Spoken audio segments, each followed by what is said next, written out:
예수님께서 본디오 빌라도에게 고난을 받으셨습니다. 그것은 예수님이 높이 나무에 들리어야 하는 이유 때문이었고, 예수님이 십자가를 지심으로 우리는 죄에서 다 해방되었습니다. 빌라도는 예수님을 핍박한 인물이죠. 하지만 예수님 근처에 아주 가시적인 근접거리에 있었던 인물입니다. 예수님께 은혜를 받고 구원을 받기에 충분해 보이는 사람이었죠. 그런데 이상하리만큼 그의 구원은 거절되었습니다. 그리고 그는 예수님을 핍박한 대표적인 인물로 지금까지 전해지고 고백되어지고 있습니다. 그 이유가 뭘까요? 예수님의 소리가 아닌 다른 소리를 들었기 때문입니다. 새벽에 유대인들이 예수님을 끌고 빌라도가 있는 관정에 왔습니다. 그러나 유대인들은 예수님만 관정에 놓고 자신들은 관정에 들어가지 않았습니다. 자신들이 더럽힘을 받고 유월절 잔치에 참여하지 못할까봐 그런 것이죠. 그러니 이때의 시즌은 유월절 절기입니다. 빌라도는 이방이었죠. 이방인이 있는 관정에 유대인이 들어가면 부정하게 되는 거예요. 그래서 이 부정한 사람들은 하루 동안 유월절 절기 음식을 먹을 수가 없었습니다. 그래서 이들은 관정에 안 들어가는 것이죠.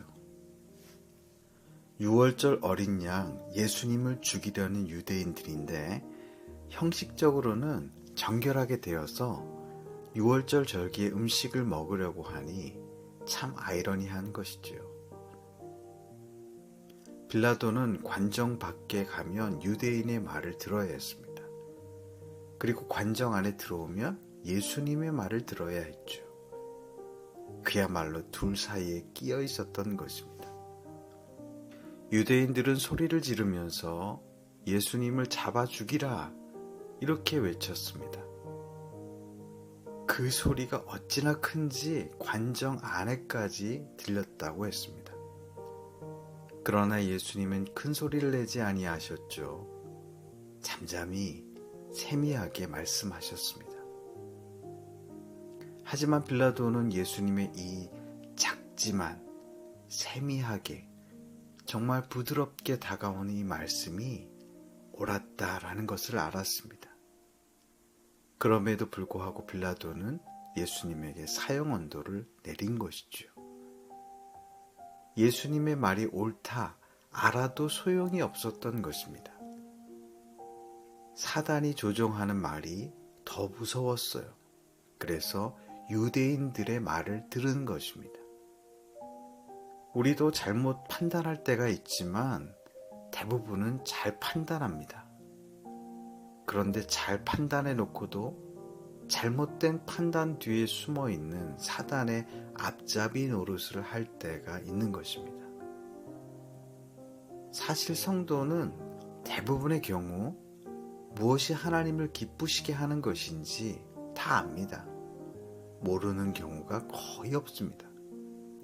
어떻게 해야 하나님을 기쁘시게 하는 것인지 다 알고 있는 것이죠. 그런데 행동은 별개로 해요. 왜 그렇습니까? 손해가 두려운 것이죠. 핍박이 두려운 것이죠. 그래서 사단의 길을 선택할 때가 너무나도 많은 것입니다. 아담과 하와가 에덴 동산에서 하나님의 나라를 누리고 살았습니다. 그런데 그 나라에서 쫓겨났죠. 그 나라를 누리는 것, 이것을 잃어버린 것입니다. 무엇 때문이죠? 사단의 말과 하나님의 말이 있는데 사단의 말을 선택한 거예요. 그리고 따라간 거예요.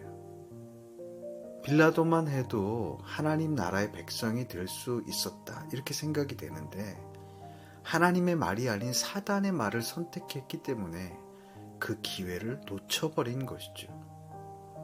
우리도 하나님의 말을 들어야 합니다. 하나님의 말씀이 옳다 하는 생각 정도가 아니라 그 말씀대로 살아야 하는 것입니다. 그래야 본디오 빌라도와 다른 사람인 것이죠. 하나님의 말씀을 선택하고 그대로 살아가는 여러분들 다 되시기를 주님의 이름으로 축복합니다.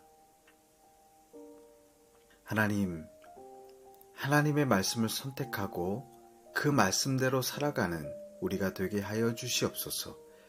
예수님의 이름으로 기도드립니다. 아멘.